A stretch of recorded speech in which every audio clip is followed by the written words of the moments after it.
like to get your thoughts on Dr. Ron Paul, former presidential candidate. Back when Saddam acquired the nuclear reactor, he was the only one in the House. He was the only one here in Congress to vote for Israel's right to destroy it. And he also wants to decrease funding to Israel. So it seems he wants to respect both states' rights. I'd like to get your thoughts on that. And I also like, generally speaking, isn't there an issue when the media chooses our candidates? Thank you. Well, again, this is really not my business. I'm not a fan of Mr. Ron Paul, and if you studied his politics in the round, I don't think you would be either.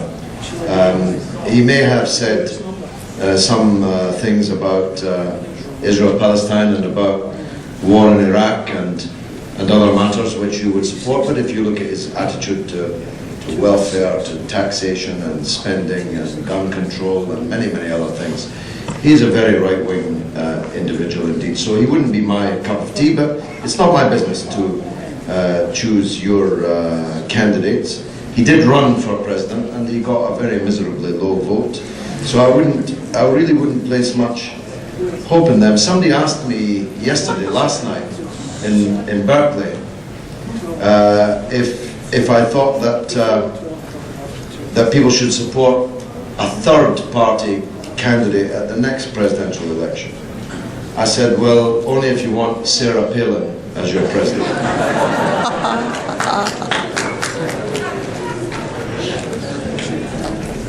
Thank you.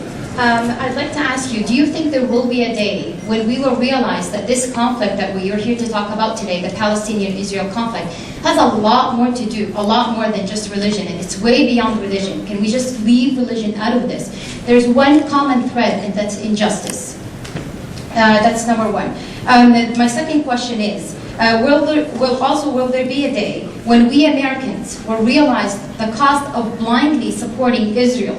Well, we know for sure, and I can assure you and give you statistics, that there are terrorists that we know for sure will kill Americans, like Alzheimer's disease, like diabetes. When will we actually tackle these issues and realize the cost of blindly supporting Israel? Well, I think that the United States economy is not in very good shape, and to say the very least. And I'm not sure that the US taxpayer will go on blindly writing huge blank checks to a country which chooses people like Netanyahu and Lieberman as its leaders, who openly call, for example, for war with Iran when the United States policy is for peace with Iran. I'm not sure that the policy of the tail trying to wag the dog will last. And again, I refer to the anxiety sometimes slipping towards panic in the chatter of the most fanatical supporters of Israel, that America is coming to the end of its patience with paying for a state which is causing so much trouble for America. This is why I used the formulation earlier, that all we're asking for is an American government that acts in the interests of the American people. And if they do that, they'll stop writing these blank checks. And if they stopped writing them, Israel would have to stop doing what it does. Because every bullet, every rocket, every F-16, every Apache helicopter, every tank shell, every tank, everything that Israel uses against the Palestinian people is given to them by the United States. If you stop giving it to them, they have to stop doing it. But if they can go on doing as they like, defying everyone, why would they stop?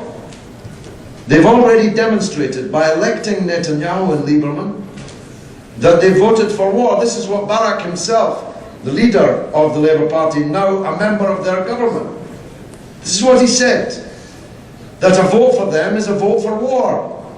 Now he's in their government, but that's politicians for you. But he was right when he said that. The Israeli people took a look at the killers of Gaza and elected somebody even worse. Why should the US taxpayer go on paying for that? I don't think they will, myself. Okay, I'm sorry, this, we're running out of time.